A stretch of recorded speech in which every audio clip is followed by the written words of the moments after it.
processor. This is the Intel Pentium 4 3.06 GHz processor released way back in 2002.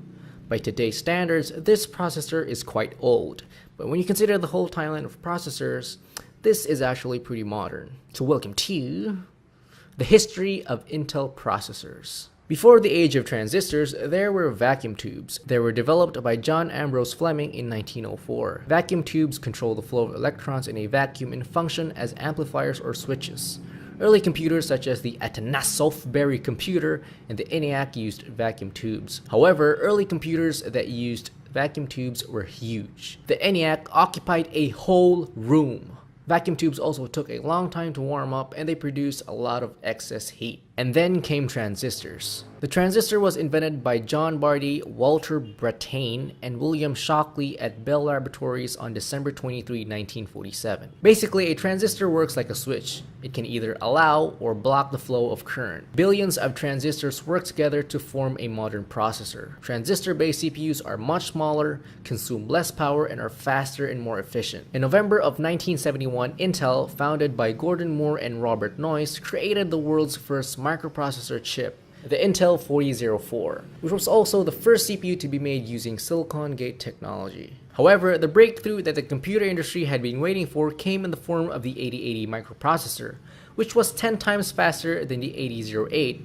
which was an 8-bit version of the 4004. The 8080 was clocked at 2 MHz, enabling it to perform hundreds of thousands of calculations per second. The 8080 was the basis of the Altair 8800, one of the first build-it-yourself PCs. Intel's first 16-bit processor was the 8086, which ran at 10 MHz. Fun fact, the x86 instruction set gets its name from the 8086.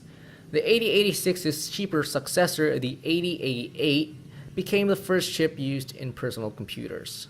The original IBM PC was based on the 8088. Up next is the 80186. However, due to its hardware, it had compatibility issues with IBM's original PCs, and as a result, never really found itself in a PC. The 80186's successor, the 80286, introduced protected mode, which allowed multitasking. It ran at 12.5 MHz and could go through about 2.66 million instructions per second, which at its time was pretty damn fast. Next is the 80386.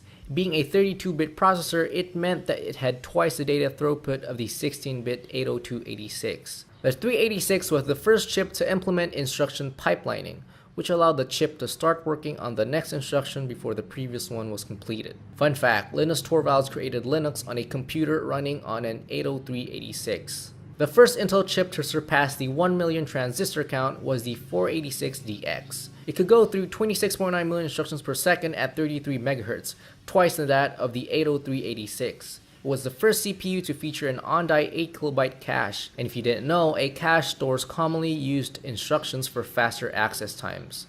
The 486 was also the first processor from Intel that was upgradable. Before the 486, replacing the processor meant replacing the entire motherboard. With the 486, you can just swap out the CPU for a different flavor of the 486. In 1993, Intel released the Pentium processor. Intel named their processor as such as there were legal issues surrounding how they would trademark the numbers 80586. The original Pentium, also known as the P5, ran at 60 MHz, could perform 100 million instructions per second, had 3.21 million transistors, and a 64-bit data bus. Pentium introduced superscalar design, which enabled the CPU to execute 2 instructions per clock cycle. Some versions also supported symmetric dual processing, meaning you could use 2 Pentiums side by side. Up next is the Pentium Pro. When it came to 32-bit operations, it was awesome, but when it came to 16-bit operations, it was virtually the same as the previous Pentium processors. And it was also very expensive, so it never really became a hit among consumers. While the Pentium Pro didn't really blow up, its successor, the Pentium 2, was a hit. It was the first chip to have a 100 MHz frontside bus or FSB.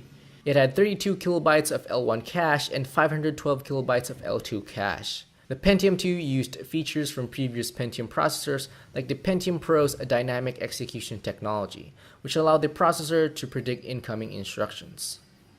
The Pentium 2 used slot 1, which is the interface through which the processor attaches to the motherboard. Just like the Pentium Pro's socket 8, or the Intel Core i7-6700K's 1151. Up next is Intel's Pentium 3. Over the span of 2 years, Intel managed to shrink its process twice across 3 versions of the Pentium 3. Katmai at 250 nanometers, Coppermine at 180 nanometers, and Tualatin at 130 nanometers. The Tualatin, at its time, was the fastest and most overclockable chip.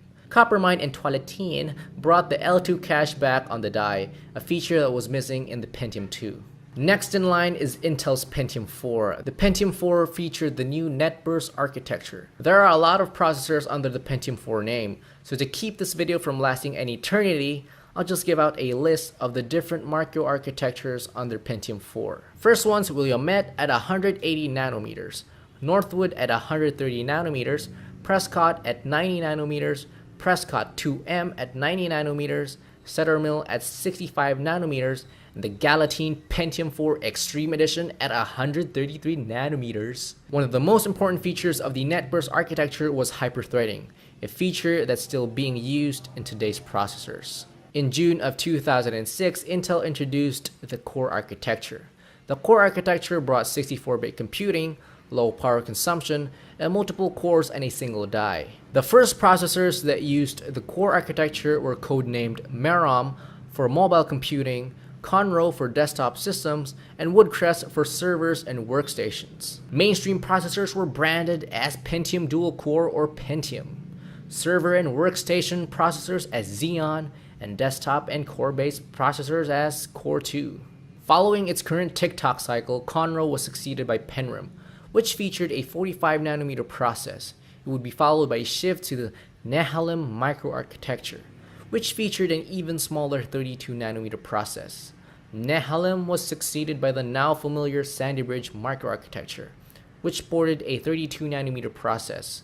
Sandy Bridge in turn was succeeded by Ivy Bridge and Ivy Bridge by Haswell. Here's a timeline from Sandy Bridge to the current microarchitecture. So it was Sandy Bridge, Ivy Bridge, Haswell, Broadwell, and the current microarchitecture Skylake. Cannon Lake, Skylake's successor, is already slated for a release sometime in 2017, with it sporting a ridiculous 10 nanometer process.